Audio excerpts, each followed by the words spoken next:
Assalamualaikum, semangat pagi teman-teman. Di video kali ini saya akan mencoba menjawab pertanyaan dari teman subscriber yang menanyakan tentang info settingannya, apakah ada Kelvin di kamera Fuji X-A1. Oke, jadi di video sebelumnya saya bikin video POV tentang challenge kamera murah, yaitu kamera Fuji X-A1 ini yang sering berada di bangku cadangan karena saya lebih sering menggunakan kamera EOS 6D jika dibandingkan dengan Fuji X-A1. Dan lensa yang saya gunakan yaitu Nikkor 50mm f1.4 AI. Ini saya menggunakan ISO 1000. Kenapa ISO 1000?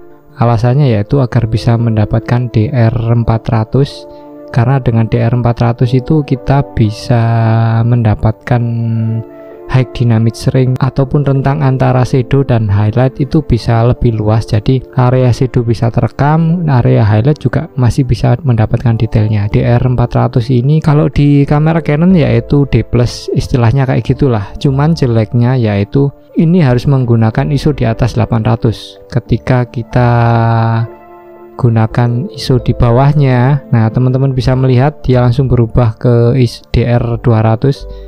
Ketika ISO 800 dia bisa DR400. Dengan DR400 ini rentang exposure-nya mulai dari shadow sampai highlight itu bisa terekam dengan sempurna.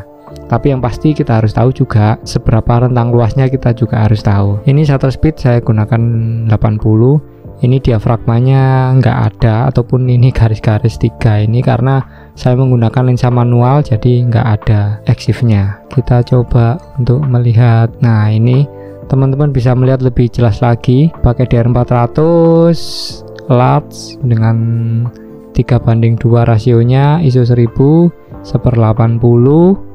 Diafragmanya saya menggunakan lensa manual jadi hilang. Untuk film simulasinya saya menggunakan standar flash off. Jadi foto kemarin itu saya benar-benar available light, jadi saya melihat dari arah jatuhnya cahaya, shadownya seperti apa. Ya, sebetulnya yang lebih penting itu kita tahu karakter dari cahaya dan bagaimana kita mengoptimalkan kamera yang kita punya. Kemudian white balance-nya yaitu auto. Oke, langsung menjawab pertanyaan apakah ada Kelvin-nya. Di kamera ini nggak ada Kelvin-nya, jadi saya lebih sering menggunakan auto dengan WB shift ke arah apa ini, agak kehijauan lah, karena karakter dari kamera ini yaitu magenta tone. Kalau kita nggak geser ke arah hijau, nantinya bakalan terlalu magenta menurut saya. Jadi R-nya -4, kemudian B1 untuk bisa mendapatkan warna-warna yang sesuai ataupun dengan skin tone yang agak natural lah. Untuk yang jadi patokan, jangan menggunakan LED-nya ini karena layarnya ini sangat menipu sekali, lebih magenta jadinya. Saya bandingkan antara LCD dengan monitor yang saya gunakan itu seberapa penyimpangannya. Jadi ketika saya tahu penyimpangannya, tinggal saya geser mau ke arah mana, tinggal saya sesuaikan aja. Nah, ini teman-teman bisa melihat ini adalah exposure kompensasinya. Exposure kompensasi ini karena saya menggunakan AV. Seperti teman-teman lihat, ini saya lebih senang menggunakan AV karena bagi saya dengan bermain lensa manual itu sudah ribet.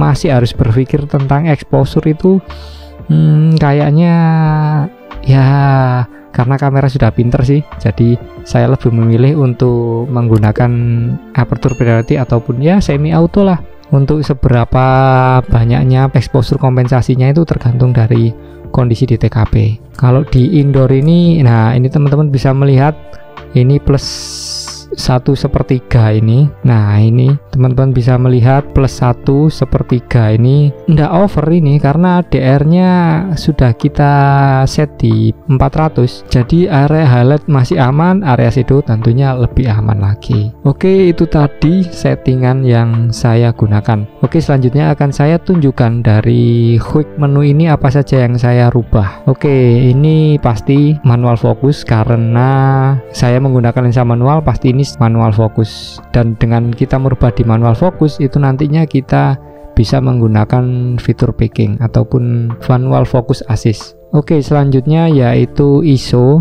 Nah, seperti yang saya sebutkan tadi, biasanya saya taruh ISO itu di angka 800 atau lebih dari 800 agar bisa mendapatkan DR400. Oke, ini NR atau noise reduction nggak saya rubah. Ini aspek rasionya 3:2. Ini adalah aspek rasio yang lebih sering digunakan, katakanlah untuk cetak 4R, kemudian 8RS, kemudian 12RS, 16RS. Itu adalah ukuran-ukuran yang normal, jadi rasionya yaitu 3:2. Oke, selanjutnya yaitu image quality, saya gunakan yang fine. Untuk kamera Fuji ini JPEG-nya ini sudah sangat bagus karena highlight dan shadow-nya terekam sempurna, jadi JPEG-nya saja itu sudah lebih dari cukup. Kemudian ini adalah film simulasinya, seperti teman-teman bisa lihat tadi. Film simulasi saya menggunakan standar saja. Sebetulnya di Fuji ini film simulasinya sangat terbatas sekali sih, yaitu Provia atau standar, kemudian ada Velvia atau Vivid, Astia atau soft, ini ada black and white, kemudian sepia. Ya sudah, itu aja. Dan yang sering saya gunakan yaitu Provia dan Astia. Untuk Provia atau standar ini warna-warna yang dihasilkan adalah warna-warna yang natural, jadi saya lebih suka menggunakan Provia jika dibandingkan dengan yang lain.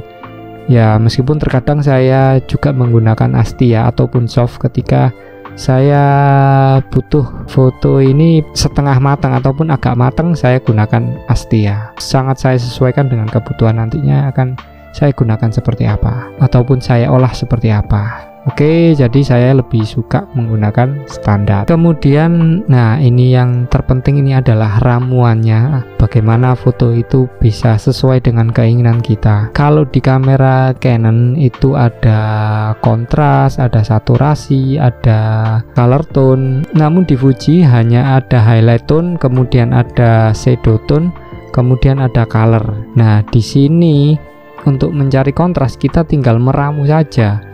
Kalau kita mau yang low kontras, ya tinggal kita turunkan highlight, kemudian kita turunkan shadow. Seberapa turun highlight atau shadow itu sesuaikan dengan kebutuhan lagi. Jadi biasanya highlight ini saya minuskan mentok ataupun saya matikan agar highlight itu bisa mendapatkan detailnya. Kemudian shadownya ini ya cukup satu lah. Namun kalau kita berada di area yang kontras terlalu tinggi, biasanya ini saya minuskan 2. Namun kalau kontrasnya biasa, minus 1 ataupun 0 itu sudah cukup lah. Kemudian color. Nah, color ini adalah warna ataupun saturasi. Kalau di kamera Canon itu tinggal kita turunkan. Namun di kamera Fuji X-A1 ini minus 2 nya ini kurang nendang ataupun kurang disaturate lah menurut saya. Warnanya masih, ya mungkin ini karakter dari Fuji ya, bagi saya sih kurang sebetulnya untuk disaturate-nya. Tapi ya harus diterimalah, kamera murah meriah dengan minim fitur, ya dimaksimalkan saja di editing. Oke, selanjutnya yaitu sharpennya saya nolkan karena lensa Nikkor ini terbilang lensa yang tajam menurut saya untuk ukuran lensa-lensa manual ya. Oke, kemudian ini adalah LCD brightness karena ini untuk keperluan syuting, jadi ini saya minuskan 4 ya. Kalau normalnya sih 0 karena kebutuhan syuting, jadi saya minuskan 4. Selanjutnya yaitu white balance-nya ya. Mungkin sekilas tadi sudah saya sebutkan. Saya lebih sering menggunakan auto, dengan WB shift-nya saya geser ke arah hijau karena Fuji ini bentuknya magenta, jadi saya ini nggak begitu suka untuk tone magenta, jadi saya geser ke arah hijau. Enaknya di kamera Fuji ini yaitu setiap white balance itu kita bisa merubah shift-nya. Kalau di Canon itu satu shift itu untuk semua white balance. Untuk Fuji ini satu white balance itu bisa WB shift-nya sendiri-sendiri, jadi lebih aman ketika kita berpindah lokasi, shift-nya kita bisa rubah. Oke, selanjutnya pengaturan yang tidak kalah pentingnya yaitu terutama bagi saya yang menggunakan lensa manual, yang pastinya nah ini shoot without lens. Shoot without lens ini sangat penting sekali kita set, karena kalau kita tidak on kan, kita mau jepret sedalam apapun ini tidak akan merekam gambar.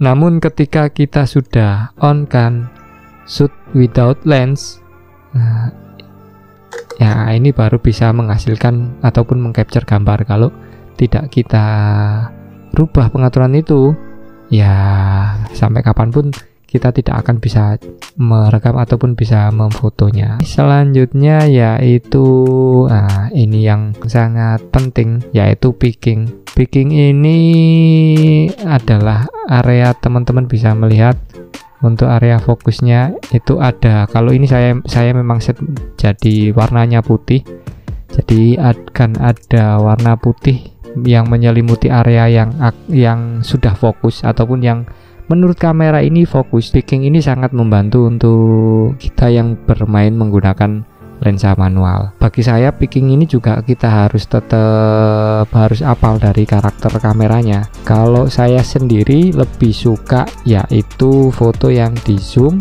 Kalau Fuji enaknya kita tekan scroll ini, kita tekan, dia sudah zoom, tinggal kita cari fokusnya. Nantilah akan saya bikinkan video tersendiri tentang mudahnya kita menggunakan lensa manual di kamera mirrorless. Untuk pickingnya ini saya set di high agar bisa kelihatan jelas. Oke, itu tadi settingan yang saya gunakan untuk foto POV ataupun menjawab pertanyaan dari Mas Anthony. Untuk white balance-nya ini nggak ada Kelvinnya, jadi pinter-pinternya kita untuk bermain. Teman-teman bisa melihat di sini ada custom, ada fine ataupun ini daylight, ada shade, ada floor scan light, 2, 3 incandescent, kemudian ya hanya itu aja. Ya saya lebih sering menggunakan auto ya, meskipun autonya lumayan lah untuk membantu mendapatkan warna putih yang benar-benar putih. Oke, sementara itu dulu.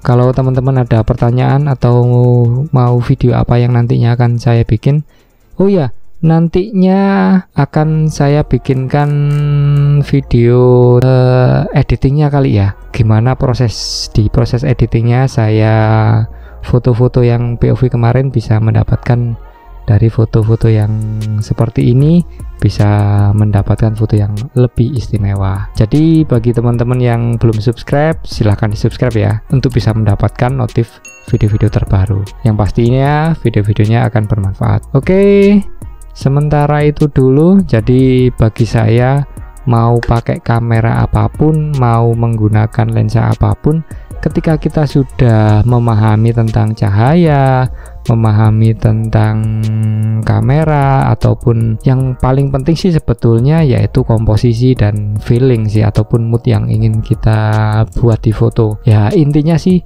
kita tahu apa yang mau kita ceritakan. Oke, sementara itu dulu. Jadi intinya mau pakai kamera apapun, skill lah yang paling dominan untuk bisa mendapatkan karya yang lebih baik. Terus berkarya dengan kerendahan hati, sehat selalu, sukses selalu, dan wassalam.